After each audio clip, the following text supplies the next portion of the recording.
Неколку месеци пред локалните избори се уште не се знае дали ќе се одржат по стари или по нови изборни правила. Министерот за правда вели дека подготовките за измени на изборниот законник се почнати, но за овој закон се клучни надворешните фактори.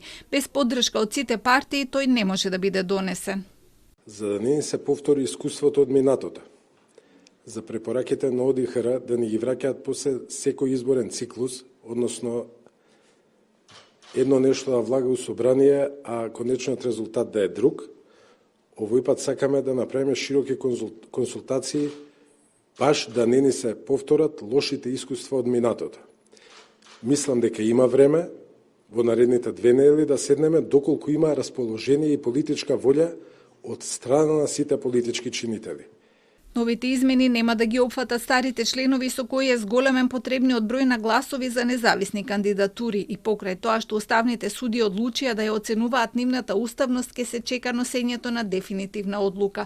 По критиките од опозицијата дека се досни со реформските закони, Пилков денеска објави дека роковите се исполнети во целост, законите се подготвени или се во финална фаза на усвојување. Незадоволен од тоа што Филипче не ги повлече Чупеска и Михајлова од работната група што треба да работи на законите од правосудството, но тој нема да ја обструира нивната работа.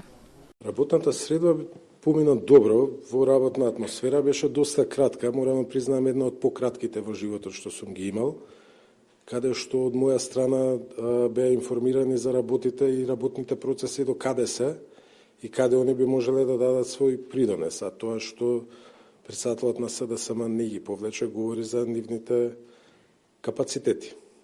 Предлог законот за судски совет кој треба да се донесе до крај на јуни е готов и е доставен за мислење до Венецијанската комисија. Готови се и предлог законите за јавно обвинителство за платите на јавните обвинители, а при крај се измените на кривичниот законник, закон за кривична постапка, за судска служба, за прекршоци, како и новиот кривичен законник што ќе биде испратен на мислење во Европската комисија. Министерството денеска почна кампања со која ќе се обидат да ја зголемат правната информираност на граѓаните преку јавни настани, работилници и социјалните мрежи. Работилници во соработка со граѓанскиот сектор.